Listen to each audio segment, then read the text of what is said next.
Hello dears, ഞാൻ നിങ്ങളുടെ സ്വന്തം രചന മിസ്. അപ്പം മക്കളെ, നിങ്ങളുടെ എക്സാം ആണല്ലേ. അപ്പൊ എക്സാമിനോടനുബന്ധിച്ച് നമ്മൾ എന്താണ് പാഠഭാഗം നല്ല രീതിക്ക് പച്ചവെള്ളം പോലെ പഠിക്കാൻ പോവാണ്. അതിന്റെ മുന്നോടിയായിട്ടാണ് മിസ് ഇങ്ങനെ ഒരു വീഡിയോയുമായിട്ട് വന്നിരിക്കുന്നത്. അപ്പൊ സുകൃതഹാരങ്ങളിൽ നമ്മൾ എന്തൊക്കെ കാര്യങ്ങളാണ് പ്രധാനമായിട്ടും പഠിക്കേണ്ടതെന്നും ഇനി ഏത് ചോദ്യം വന്നാലും നമ്മൾ വളച്ചു കുത്തി അങ്ങ് എഴുതും എന്നുള്ള രീതിയിൽ നമ്മൾ പഠിക്കാൻ പോവുകയാണ്. അപ്പൊ സുകൃതഹാരങ്ങൾ എന്ന് പറയുന്ന പാഠഭാഗത്തിന്റെ ആശയവും അതുപോലെ തന്നെ ഇതിൽ നിന്ന് വരുന്ന ഒരു എസ്സേയുമാണ്. എന്തായാലും നമുക്ക് ഈ ഒരു പാഠഭാഗത്തിൽ നിന്ന് എസ്സേ പ്രതീക്ഷിക്കാവുന്നതാണ്. ഈ ഒരു പാഠഭാഗത്തിൽ നിന്ന് വരുന്ന ഒരു എസ്സേ എങ്ങനെ നമ്മൾ എഴുതാം, അതിനെ നമ്മൾ എങ്ങനെയാണ് നമ്മൾ അതിനോട് ഒരു ആഭിമുഖ്യം കാണിക്കേണ്ടത്, അത് എങ്ങനെയാണ് നമ്മൾ ഒന്ന് ഇൻട്രൊഡക്ഷൻ ഒക്കെ കൊടുത്ത് എഴുതേണ്ടത് എന്നുള്ളതൊക്കെയാണ് ഇന്നത്തെ വീഡിയോയിൽ നമ്മൾ ഡിസ്കസ് ചെയ്യുന്നത്. ചാനൽ ആദ്യമായിട്ടാണ് കാണുന്നതെങ്കിൽ സബ്സ്ക്രൈബ് ചെയ്യാനും ഷെയർ ചെയ്യാനും ലൈക്ക് ചെയ്യാനും മറന്നു പോകരുത്.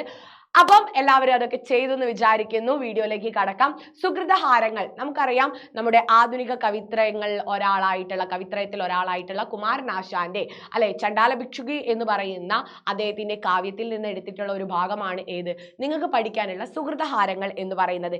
എന്താണ് ഇനി ഇതിന്റെ ആശയം? ഇനിയിപ്പോൾ 6 മാർക്കിനോ 4 മാർക്കിനോ ഒക്കെ ചോദ്യം വന്നാൽ ഈ രീതിക്ക് അദ്ദേഹത്തിന്റെ ചണ്ടാല ഭിക്ഷുകിയിൽ നിന്ന് എടുത്തിട്ടുള്ള ഒരു ഭാഗം മാത്രമാണ് ഏത് നമ്മുടെ സുകൃതഹാരങ്ങൾ എന്ന് പറഞ്ഞുകൊണ്ട് ഒരു ഇൻട്രൊഡക്ഷൻ കൊടുത്തിട്ട് വേണം നിങ്ങൾ എഴുതാൻ വേണ്ടി. ഇതിലെ പ്രധാന കഥാപാത്രങ്ങളാണ് മാതങ്കിയും അതുപോലെ തന്നെ ബുദ്ധഭിക്ഷു ആയിട്ടുള്ള ആനന്ദനും. ഇങ്ങനെ പറഞ്ഞുകൊണ്ട് ഇൻട്രൊഡക്ഷൻ എഴുതണം. നമുക്ക് എങ്ങനെ എഴുതാമെന്ന് നോക്കാം. ശ്രീബുദ്ധന്റെ ദിവ്യാവതാര കഥകളിൽ ഒന്നായ മാതങ്കി എന്ന ചണ്ടാല യുവതിയുടെ സംഘപ്രവേശമാണ് ചണ്ടാല ഭിക്ഷുകിയിലെ ഇതിവൃത്തം. ദുരവസ്ഥയും ഇതും ഒരു ഞെട്ടിൽ പൂത്ത 2 പുഷ്പങ്ങളാണെന്ന് ചണ്ടാല ഭിക്ഷുകിയുടെ അവതാരികയിൽ ഉള്ളൂർ പറയുന്നു. ബുദ്ധമതത്തിലെ പല ആശയങ്ങളും ഹിന്ദുമതത്തിലെ അനാചാരങ്ങൾ തുടച്ചു നീക്കാൻ പ്രയോജനപ്പെടുമെന്ന വിശ്വാസമാകണം ഈ കൃതിയിൽ ബുദ്ധമതവുമായി ബന്ധപ്പെട്ട ഇതിവൃത്തം സ്വീകരിക്കാൻ ആശാനെ പ്രേരിപ്പിച്ചത്. പ്രൊഫസർ ലക്ഷ്മി നാരാസുവിന്റെ ദ എസൻസ് ഓഫ് ബുദ്ധിസം എന്ന പുസ്തകത്തിൽ നിന്നുള്ള കഥയാണ് ഈ കവിതയ്ക്ക് ആധാരം. ജാതിശ്രേണിയിൽ ഏറെ പിന്നാക്കം നിൽക്കുന്ന സമുദായത്തിൽപ്പെട്ട മാതങ്കിയെ ഉന്നത കുലജാതകനായ ആനന്ദ ഭിക്ഷു കുടിക്കാൻ വെള്ളം ചോദിക്കുന്നിടത്താണ് നമ്മുടെ ഈ ഒരു കവിത ആരംഭിക്കുന്നത്. അപ്പം ഇങ്ങനെ പറഞ്ഞുകൊണ്ട് വേണം നിങ്ങൾ ഒരു ഇൻട്രൊഡക്ഷൻ കൊടുക്കാൻ വേണ്ടിയിട്ട്. കേട്ടല്ലോ? അപ്പം നല്ലൊരു ഇൻട്രൊഡക്ഷൻ നിങ്ങൾ ഉണ്ടാക്കി വെച്ചോളണം. അത് 4 മാർക്കിനൊക്കെ നമുക്ക് എന്താണ് ഉപയോഗപ്രദമാണ്. എഴുതി വെച്ച് പഠിച്ചോളാം. ഇനി ഇതിന്റെ ആശയം എന്താണ് എന്ന് ചോദിക്കുന്നവർക്ക് എഴുതാം. അല്ലെ, നമുക്ക് എന്താണ് സുകൃതഹാരങ്ങൾ എന്ന് ചോദിച്ചു കഴിഞ്ഞാൽ ഇപ്പൊ എസ്സേയിലാണെങ്കിലും നിങ്ങൾക്കിപ്പോ ഒരു പ്രഭാഷണം, പ്രസംഗം, 6 മാർക്കിന്റെ ചോദ്യം ആട്ടോ മിസ് പറയുന്നത്. അതുപോലെ തന്നെ ഉപന്യാസം, ഇതൊക്കെ ചോദിച്ചു കഴിഞ്ഞാൽ നമ്മൾ നേരെ പാഠഭാഗത്തിന്റെ ഇൻട്രൊഡക്ഷൻ അല്ല എഴുതേണ്ടത്. എന്താണോ ആ ഒരു ജാതീയതയായിരിക്കാം, അല്ലെങ്കിൽ നമ്മുടെ നന്മയെ കുറിച്ചായിരിക്കാം. അപ്പൊ നിങ്ങൾക്ക് കൊടുക്കാവുന്ന 6 മാർക്കിന് കൊടുക്കാവുന്ന ഒരു ഇൻട്രൊഡക്ഷൻ ആണ് മിസ് ഇവിടെ കൊടുത്തിട്ടുള്ളത്. മനുഷ്യനെ ജാതിയുടെ പേരിൽ വേർതിരിച്ചു നിർത്തിയ സൂനക്രമത്തിന്റെ കുഴപ്പങ്ങളും അർത്ഥശൂന്യതയും അവതരിപ്പിക്കുന്നതാണ് കാവ്യഭാഗം. എല്ലാത്തരം വേർതിരിവുകൾക്കും മൂല്യങ്ങളായി പ്രവർത്തിക്കേണ്ട സാമൂഹ്യ നീതി എന്ന ആശയമാണ് സുകൃതഹാരങ്ങൾ. എല്ലാത്തിനും മുകളിലായിട്ട് എന്താണ് നമുക്ക് സാമൂഹിക നീതിയാണ് പ്രവർത്തിക്കേണ്ടത് എന്നൊരു ആശയമാണ് സുകൃതഹാരങ്ങൾ എന്ന കാവ്യം വിനിമയം ചെയ്യുന്നത്. നമുക്ക് എന്താ പറയുക, ആ ഒരു ആശയം കിട്ടുന്നത് അല്ലെങ്കിൽ ആ ഒരു പാഠഭാഗത്തിൽ നിന്ന് നമുക്ക് ലഭിക്കുന്നത് എന്താണ്? ഇത്തരത്തിലൊരു സാമൂഹ്യ നീതി ആയിരിക്കണം. ജാതീയതയ്ക്കും അതുപോലെ തന്നെ എന്താണ് വിവേചനങ്ങൾക്കും ഒക്കെ അതീതമായിട്ട് ഏറ്റവും മുകളിൽ നിൽക്കേണ്ടത് എന്താണ്? സാമൂഹിക നീതിയാണ്. എല്ലാവർക്കും തുല്യ നീതി ആയിരിക്കണം. ലോകമാകുന്ന ഉദ്യാനത്തിലെ വിവിധ വർണ്ണങ്ങളും രൂപവുമുള്ള പുഷ്പങ്ങളാണ് മനുഷ്യർ എന്ന് ദുരവസ്ഥയിൽ ആശാൻ പറഞ്ഞിട്ടുണ്ട്. ഈ പൂക്കളെല്ലാം കാറ്റും സൂര്യപ്രകാശവും ഒരേ തോതിൽ ലഭിക്കുന്നത്.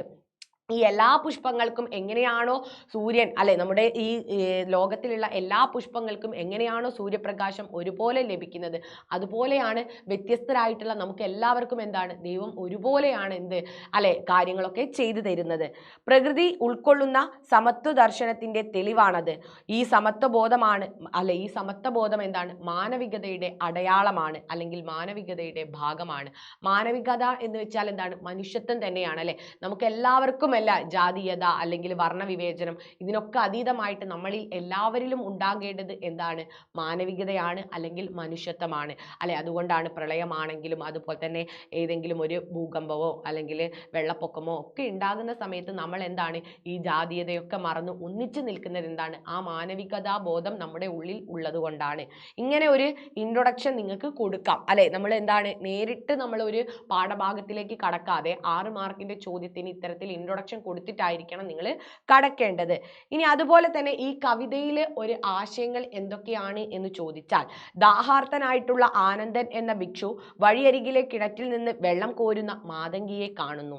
ദാഹിക്കുന്നു സഹോദരി എന്ന് കുറച്ച് എന്താണ് എനിക്ക് കുറച്ച് വെള്ളം എന്താണ് വേഗം തരൂ എന്ന് പറയുന്നു. ഇത് കേട്ട് സുന്ദരിയായിട്ടുള്ള അവൾ അമ്പരന്നു. അല്ലല്ല, ഇത് എന്ത് കഷ്ടമാണ് എന്താണ് അല്ലൽ എന്ന് വെച്ച് കഴിഞ്ഞാൽ ദുഃഖം എന്നാണ് കേട്ടോ അർത്ഥം. അപ്പൊ ഇതെന്ത് കഷ്ടമാണ് ദാഹിച്ചു വലഞ്ഞ് ദുഃഖം കാരണം അങ്ങ് ജാതി മറന്നു എന്ന് ആര് ചോദിക്കാണ്? മാതങ്കി ചോദിക്കാണ്. അങ്ങ് ദുഃഖം കാരണം, ദാഹിച്ചിട്ടുള്ള ആ ഒരു തൊണ്ട പൊട്ടിയിട്ടുള്ള ആ ഒരു വേദന കാരണം, ദുഃഖം കാരണം അങ്ങ് ജാതി മറന്നു പോയോ? ഞാൻ താഴ്ന്ന ജാതിയിൽപ്പെട്ട ഒരു സ്ത്രീയാണ്, അങ്ങ് എന്നോടാണോ വെള്ളം ചോദിക്കുന്നത് എന്ന് ചോദിക്കുന്നു. നീചനാരി എന്ന് വെച്ചാൽ എന്താണ്? താഴ്ന്ന ജാതിയിൽപ്പെട്ട കയ്യിൽ നിന്ന് ഒരു സ്ത്രീയുടെ കയ്യിൽ നിന്ന് ജലം വാങ്ങി ബ്രാഹ്മണർ വെള്ളം കുടിച്ചു കഴിഞ്ഞാൽ എന്താണ്? അതിന് ശരീരശുദ്ധി വരുത്താമോ? പിന്നീട് നമുക്ക് ശരീരശുദ്ധി വരുത്താൻ പറ്റുമോ? ജലം തന്നാലും കോപമരുത്, ചണ്ടാലയായ ഞാൻ പാപം ചെയ്തവളാകും. ഗ്രാമത്തിന്റെ പുറത്തങ്ങ് വസിക്കുന്ന ചാമർ നായകന്റെ കിടാത്തിയാണ്. ഒരു ചാമർ എന്ന് വെച്ചാൽ എന്താണ്? താഴ്ന്ന ജാതിയിൽപ്പെട്ട ഒരാളുടെ പുത്രിയാണ് ഞാൻ. അങ്ങ് എൻ്റെ കയ്യിൽ നിന്ന് വെള്ളം വാങ്ങിച്ചു കുടിച്ചാൽ ഞാൻ പാപിയാകും, ഞാൻ എന്താണ്? പാപം ചെയ്തവളാകും, അതിന് മുതിരരുത് എന്ന് അവൾ പറയുകയാണ്. എങ്ങനെ എന്താണ്? വിശേഷ ഭാവങ്ങൾ ഒന്നുമില്ലാതെ, പ്രത്യേകിച്ച് ഒരു ഭാവവും ഇല്ലാതെ ആ ഭിക്ഷു പറഞ്ഞു, സഹോദരി, ഞാൻ ജാതി അല്ല ചോദിക്കുന്നത്, ദാഹജലമാണ്. നാവ് വരണ്ടിരിക്കുന്നു, നീ പേടിക്കേണ്ട, അത് എനിക്ക് നീ തരിക. എന്നിട്ട് ചുമന്ന താമരപ്പൂ പോലെ സുന്ദരനായ ഭിക്ഷു ഉടനെ വേഗം എന്താണ്? കൈക്കുമ്പിൾ നീട്ടി. പിന്നെ സുന്ദരിയായിട്ടുള്ള അവൾ എന്താണ്? തർക്കത്തിന് നിന്നില്ല. അവളുടെ മനസ്സലിഞ്ഞു. സുന്ദരിയായ അവൾ കല്ലോ ഇരുമ്പോ അല്ലല്ലോ ഇത്രയും പറയുന്ന ഒരാളെടുത്ത്, കരയുന്ന ഒരാളെടുത്ത് എന്താണ്? വെള്ളം കൊടുക്കാതിരിക്കാൻ അവൾ കല്ലോ ഇരുമ്പോ അല്ല. അതുകൊണ്ട് തന്നെ അവൾ എന്താണ്? വെള്ളം വേഗം കൊടുക്കുകയാണ്. കാർമേഘം പോലുള്ള തലമുടി മൂടി മുഖം അല്പം മറഞ്ഞു കിടക്കുന്ന മനോഹരമായിട്ടുള്ള ആ ഒരു സാരി എന്താണ്? ഒതുക്കി ചെറുചിരി ഒഴുകുന്ന ചുവന്ന നിറത്തിലുള്ള ചുണ്ട് അല്പം വിടർത്തി അവൾ എന്താണ്? വളരെയധികം വിസ്മയം കൊണ്ട് വികസിച്ച നക്ഷത്രം കണക്കെ കരിമഷി എഴുതിയിട്ടുള്ള കണ്ണുകളോട് കൂടിയിട്ട് എന്താണ്? അവൾ അവിടെ നിന്നു. കാരണം അവൾ സുന്ദരിയാണ് എന്നുള്ളതാണ് ആ വരികൾ കൊണ്ട് ഉദ്ദേശിക്കുന്നത്. അങ്ങനെ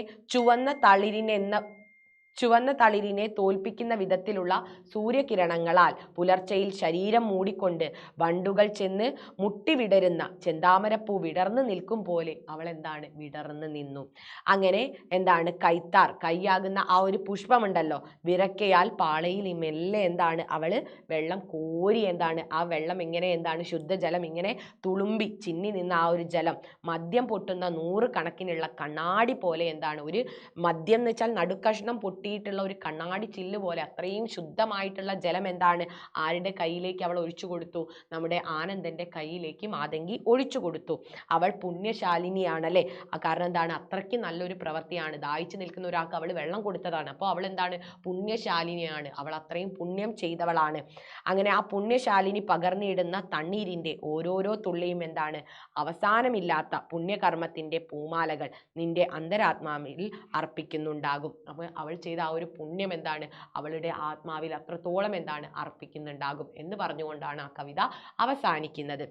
ഇനി ഇതിൽ നിന്ന് വരാവുന്ന ഒരു പ്രധാനപ്പെട്ട ചോദ്യമാണെന്ത്?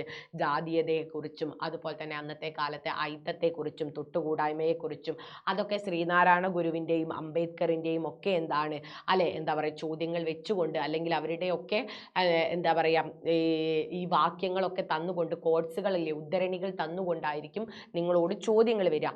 ചണ്ടാല ഭിക്ഷുകിയുടെ സമകാലിക പ്രസക്തി എന്ന വിഷയത്തിൽ ഒരു പ്രഭാഷണം തയ്യാറാക്കാൻ, അല്ലെങ്കിൽ ഒരു മുഖപ്രസംഗം, ഉപന്യാസം ഒക്കെ തയ്യാറാക്കാൻ നിങ്ങളോട് ചോദിക്കാം.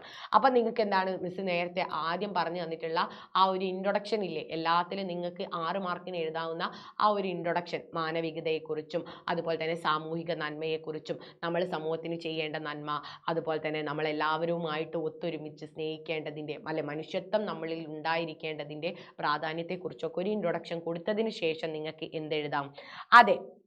എന്തെഴുതാം? ഇവിടെ എന്താണ് പറഞ്ഞിട്ടുള്ളത്?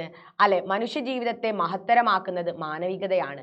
മനുഷ്യനെ സാമൂഹിക ജീവിയാകാൻ അർഹത നേടിക്കൊടുക്കുന്നതും മാനവികതയാണ്. മാനവികത എന്ന ആശയത്തിന് കാലം കഴിയുന്തോറും വിപുലമായ അർത്ഥങ്ങൾ ഉണ്ടായി വരുന്നു. പുതിയ അറിവുകൾ മനുഷ്യനെ പുതിയ ഉത്തരവാദിത്തത്തിലേക്ക് ഉയർത്തുന്നു. പ്രകൃതി ബോധവും പ്രപഞ്ചബോധവും മാനവിക ബോധവും സമന്വയിപ്പിക്കുന്ന സാഹചര്യം കൂടിയാണത്. ബഹുസ്വരതയെ അംഗീകരിക്കാത്ത ഒരാശയത്തിലും മാനവികതയെ സ്പർശിക്കാൻ കഴിയില്ല.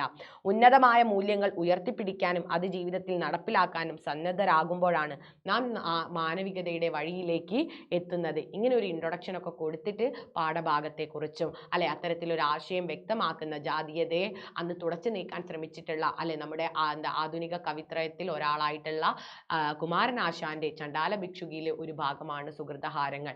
ഇതിൽ ഇന്നതൊക്കെയാണ് ഇപ്പൊ പറഞ്ഞിട്ടുള്ള കഥയൊക്കെ പറഞ്ഞതിന് ശേഷം നമുക്ക് ശ്രീനാരായണ ഗുരുവിൻ്റെയും അതുപോലെ തന്നെ എന്താണ് അംബേദ്കറുടെയും ഒക്കെ എന്താ പറയുക ആശയങ്ങൾ ഉൾപ്പെടുത്തിക്കൊണ്ട് നിങ്ങൾക്ക് വിശദീകരിക്കാം അല്ലെ. ഈ രീതിക്ക് എന്തായാലും ഈ ഒരു പാഠഭാഗത്ത് നിന്ന് ജാതീയത അത് ഇന്നത്തെ കാലത്ത് എത്രത്തോളം പ്രസക്തമാണ് ഈ ഒരു ചോദ്യം തന്നെ വരും. അപ്പൊ എന്ത് നമുക്ക് പഠിക്കാം? മനുഷ്യ ജീവിതത്തെ സമഗ്രമായി കാണാനും മാറുന്ന ലോകത്തിന്റെ സ്പന്ദനങ്ങൾ കാലെ കൂട്ടി മനസ്സിലാക്കാനും കഴിഞ്ഞ സാമൂഹിക നവോത്ഥാന നായകനായ ഗുരുദേവന്റെ മാനുഷിക മഹാത്മ്യം മനസ്സിലാക്കണമെങ്കിൽ 19-ാം നൂറ്റാണ്ടിന്റെയും 20-ാം നൂറ്റാണ്ടിലെയും ഉത്തരാർദ്ധത്തിലെയും സാംസ്കാരിക കേരളത്തിന്റെ സ്ഥിതി മനസ്സിലാക്കേണ്ടതുണ്ട്. ജാതിയുടെയും മതത്തിന്റെയും പേരിൽ മനുഷ്യന്റെ മൗലിക സ്വാതന്ത്ര്യത്തിനെതിരെ മതിൽക്കെട്ടുകൾ തീർത്തിരുന്ന ഒരു കാലം ഉണ്ടായിരുന്നു. സ്വാമി വിവേകാനന്ദൻ ഭ്രാന്താലയം എന്ന് വിശേഷിപ്പിച്ച കേരളത്തെ ഒരു ജാതി ഒരു മതം ഒരു ദൈവം മനുഷ്യന് എന്ന മഹത്തായ സന്ദേശം മാനവർക്ക് നൽകി കേരളത്തെയും മറ്റു സാമൂഹികമായും അധപ്പതിച്ചു കിടന്ന സംസ്ഥാനങ്ങളെയും ആത്മീയതയുടെയും മാനുഷിക മൂല്യങ്ങളുടെയും പുതിയൊരു തലത്തിലേക്ക് എത്തിച്ച അപൂർവ സമന്വയമായിരുന്നു ഗുരു എന്ന വ്യക്തിത്വം, ശ്രീനാരായണ ഗുരു എന്ന വ്യക്തിത്വം. ഇങ്ങനെ എന്താ പറയാ നമ്മുടെ കേരളത്തെ ഭ്രാന്താലയം എന്ന് വിവേകാനന്ദ സ്വാമി വിശേഷിപ്പിച്ച ആ ഒരു ഭ്രാന്താലയമായിട്ടുള്ള നമ്മുടെ കേരളത്തെ ഒരു ജാതി ഒരു മതം ഒരു ദൈവം എന്ന് പറയുന്ന വലിയൊരു വിശ്വമാനവികതയിലേക്ക് എത്തിച്ച മഹത് വ്യക്തിയാണ് ആര്യ ശ്രീനാരായണ ഗുരു.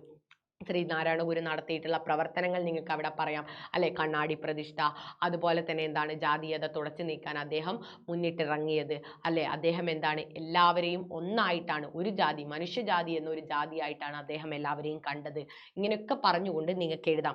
ഇനി അടുത്തത് അംബേദ്കറെ കുറിച്ച് പറയുകയാണെങ്കിൽ നമുക്ക് എന്ത് പറയാം അല്ലെ, എന്തൊക്കെ പറയാം? സ്വാതന്ത്ര്യം, സമത്വം, സ്വാഹോദര്യം എന്നിവയായിരുന്നു അംബേദ്കർ മുന്നോട്ട് വെച്ച വിമോചന ദർശനത്തിന്റെ അടിത്തറ. ജാതി നിർമൂലനമായിരുന്നു അദ്ദേഹത്തിന്റെ ആത്യന്തിക ലക്ഷ്യം.